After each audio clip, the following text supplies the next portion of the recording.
சாந்தி. தன்னை அர்ச்சிக்க தான் இருந்தானே என்ற நிகழ்ச்சியில் நாம் இன்னைக்கு பார்க்க போகிறது நான் அலர்ட் ஆன ஆத்மா.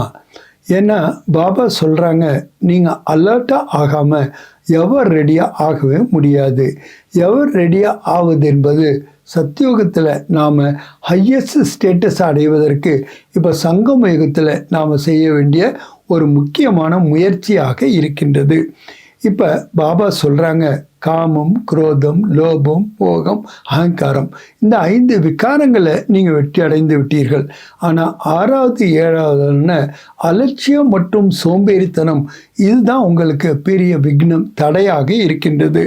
நீங்கள் கர்மாத்திய நிலையை அடைவதற்கு கூட இதுதான் முக்கியமான காரணமாக இருக்கின்றது என்று கூறுகின்றார்.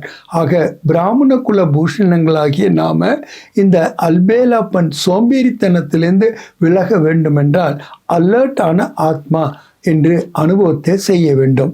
ஏன்னா எப்போ நீங்கள் ஒரு ஸ்டேட்டஸில் இருக்கீங்களோ, ஸ்டேஜில் இருக்கீங்களோ, நீங்கள் அலர்ட்டாக இருக்கீங்க அப்படின்னாலே நீங்கள் அக்யூரேட்டாக இருக்கீங்கன்னு அர்த்தம். ஏன்னா பிரம்மா பாபாவனுடைய லைஃப் ஹிஸ்ட்ரியில் கூட பார்த்துருக்கோம், அவர் எந்த அளவுக்கு அலர்ட்டாகவும் இருந்தார், அக்யூரேட்டாகவும் இருந்தார் என்று. எந்த ஒரு காரியமானாலும் சரி, ஈவன் அவருடைய சங்கல்பத்தில் கூட அவர் ரொம்ப அக்யூரேட்டாக இருந்தார். அதனால் அக்யூரேட்டாக இருந்தால் மட்டும்தான் நம்ம அலர்ட்டாக இருக்கிறோம் என்பது பொருளாகின்றது. ஆக அலர்ட்டாக இருந்தால் மட்டும்தான் நம்மளால் அலட்சியம் மற்றும் சோம்பேறித்தனத்திலேருந்து விலக முடியும். சோம்பேறித்தனம்னா என்ன? நாம் படுத்து தூங்கிட்டே இருக்குங்கிற பொருள் அல்ல. நாம் சேவை செய்யாமல் இருக்கிறோங்கிறது அர்த்தம் அல்ல. நாம் கர்ம கஷேத்திரத்தில் இருக்கும்போது இந்த சேவை என்ற ஒரு உலகத்தில் நாம் சம்சாரத்தில் இருக்கத்தான் செய்கின்றோம். அதற்கான பொறுப்பை நாம் ஏற்றுக்கொண்டிருக்கின்றோம். பாபாவுக்கு ரொம்ப லாயலாகவும் இருக்கின்றோம், ஹானஸ்டாகவும் இருக்கின்றோம். ஆனாலும் கூட இந்த அலட்சியம் என்பது எப்படி வருகின்றது, அதை பற்றி அவ்யக்த பாப்தா ரொம்ப தெளிவாக சொல்லியிருக்கின்றார்.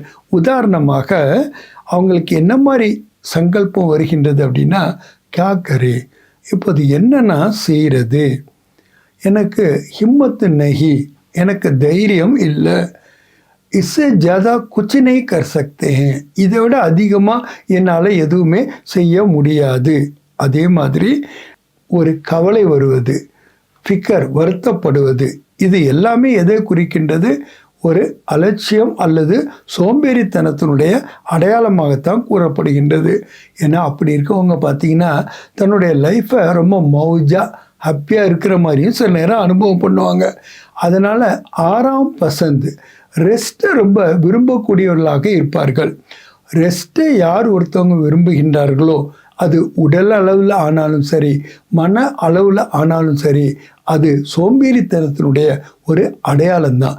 ஏன்னா பாபா சொல்கிறாங்க, சங்கம் யுகத்தில் ஒவ்வொரு வினாடியும் நாம் ரொம்ப அலர்ட்டாக இருக்க வேண்டும். ஏன்னா ஒரு சங்கல்பத்தை கூட, ஒரு வினாடியை கூட நம்ம வேஸ்ட் பண்ண முடியாது. கல்யாணக்காரி யுகத்தில் நம்மளுடைய ஒவ்வொரு சங்கல்பமும் ஒவ்வொரு வினாடியும் கூட கல்யாண காரியத்தில் தான் பயன்படுத்த வேண்டுமே தவிர நம்மளுடைய மன விருப்பப்படி அதை நம்ம பயன்படுத்த முடியாது. அதனால தான் பாபா சொல்கிறாரு, நீங்கள் அவினாஷி பிராப்தியை, அழியாத பிராப்தியை, நிரந்தரமான பிராப்தியை நீங்கள் அடையணும்னா அட்டென்ஷன் என்பது வேணும். ஆக அலர்ட் ஆத்மானுடைய ஒரு அடையாளம் என்னென்னா, அவங்க எப்போதுமே ரொம்ப அட்டென்டிவாக இருப்பார்கள். அதுலேயும் 4 சப்ஜெக்ட்லேயும், ஞானத்துலேயும் சரி, யோகத்துலேயும் சரி, தாரணையிலையும் சரி, சேவையிலையும் சரி, எல்லாத்தையுமே நம்ம பங்க்சுவலாகவும் இருப்பாங்க, ரெகுலராகவும் இருப்பாங்க. இதுலேருந்து நாம் தெரிஞ்சுக்கலாம் அந்த ஆத்மா எந்த அளவுக்கு அலர்ட்டாக விழிப்புணர்வோடு இருக்கின்றது என்று. ஏன்னா அந்த மத்தி சோ கதி, கடைசி நேரத்தில் நம்மளுடைய நினைவு எப்படி இருக்குமோ அதை பொறுத்து தான் நம்மளுடைய கத்தி அமைகின்றது.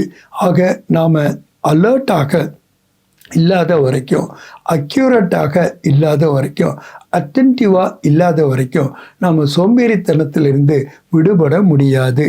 ஆக நமக்கு 5 விகாரத்திற்கு அப்பாற்பட்ட 6வது விகாரமான இந்த சோம்பேறித்தனத்தின் மீது நாம் வெற்றி அடைய வேண்டுமென்றால் தன்னைத்தான் அலர்ட் ஆன ஆத்மா என்ற சுமிர்த்தியில் இருக்கணும். அப்போ தான் நம்மளால் எவர் ரெடியாக ஆக முடியும்.